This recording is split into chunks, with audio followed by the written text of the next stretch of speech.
ভারতের গুজরাটে ঘটেছে এক মর্মান্তিক বিমান দুর্ঘটনা। বিমানটি 242 জন যাত্রী নিয়ে আহমেদাবাদ থেকে যাত্রা শুরু করেছিল লন্ডনের উদ্দেশ্যে। তবে উড্ডয়নের পরবর্তী মুহূর্তেই বিমানটি পড়ে দুর্ঘটনার কবলে। আহমেদাবাদের এই দুর্ঘটনার মতোই ভারতে বারবার ভয়াবহ বিমান দুর্ঘটনা ঘটেছে। ভারতের বিমান দুর্ঘটনায় কাঁপিয়ে দিয়েছে গোটা বিশ্ব। কি হয়েছে বিমানটির সাথে সেই তথ্যগুলো তুলে ধরবো এই ভিডিওতে। ভারতের আহমেদাবাদের আকাশ পরিণত হলো এক বিষাদের নীল ক্যানভাসে, যেখানে আঁকা হলো এক মর্মান্তিক দুর্ঘটনার রেখা। সর্দার বল্লভভাই প্যাটেল বিমানবন্দর থেকে যুক্তরাজ্যের লন্ডনের উদ্দেশ্যে রওনা হওয়া এয়ার ইন্ডিয়ার একটি বিমানের 242 জন আরোহীর সবার জীবন কেড়ে নিল এক নির্মম ট্র্যাজেডি। উড়ানের কয়েক মিনিটের মধ্যেই যে স্বপ্নগুলো ডানা মেলছিল লন্ডনের পথে, মুহূর্তেই তা ভেঙে চুরমার হয়ে গেল। দুপুরবেলার শান্ত আকাশ হঠাৎই বিষাদের কবিতায় পরিণত হল। বিমানের 242 জন আরোহীর মধ্যে 230 জন ছিলেন সাধারণ যাত্রী। তাদের কেউ হয়তো ছুটি কাটাতে যাচ্ছিলেন, কেউ প্রিয়জনের সাথে ফিরছিলেন, কেউ বা নতুন জীবনের আশায় বুক বাঁধছিলেন।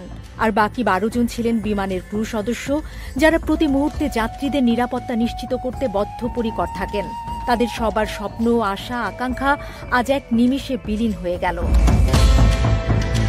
বিমানের আরোহীদের মধ্যে ছিলেন 169 জন ভারতীয়, 53 জন ব্রিটিশ, 7 জন পর্তুগিজ এবং 1 জন কানাডিয়ান নাগরিক।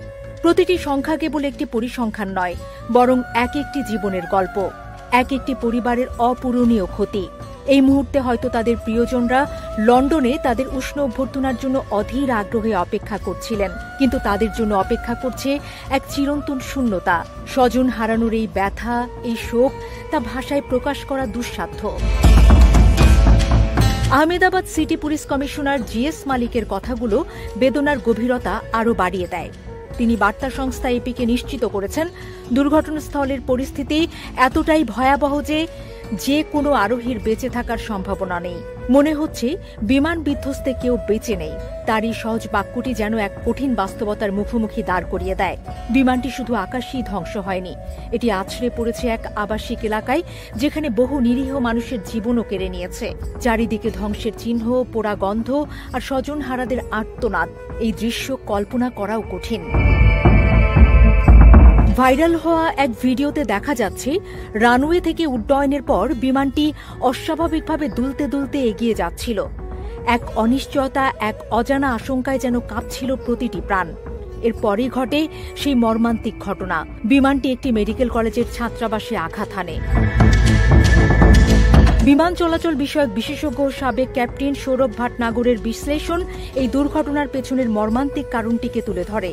তিনি NDTV-কে জানিয়েছেন, সম্ভবত উড়ানের পরপরই কয়েকটি পাখির আঘাতে বিমানের 2টি ইঞ্জিন বিকল হয়ে যায়। তার মতে প্রথমত মনে হচ্ছে একাধিক পাখির ধাক্কায় 2টি ইঞ্জিনই বিকল হয়ে যায়।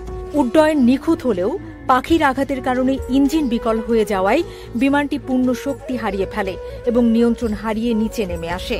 পাইলট হয়তো শেষ মুহূর্ত পর্যন্ত চেষ্টা করেছিলেন এই 242টি জীবন বাঁচানোর। তিনি মেডে কল করেছিলেন, যা এক ভয়াবহ জরুরি পরিস্থিতির ইঙ্গিত দেয়, কিন্তু নিয়তির কাছে হয়তো তার প্রচেষ্টা ব্যর্থ হল। দর্শক, নিত্য নতুন ভিডিও পেতে আমার চ্যানেলটিকে সাবস্ক্রাইব করুন। দেখা হবে নিত্য নতুন ভিডিওতে। সে পর্যন্ত ভালো থাকবেন। আল্লাহ।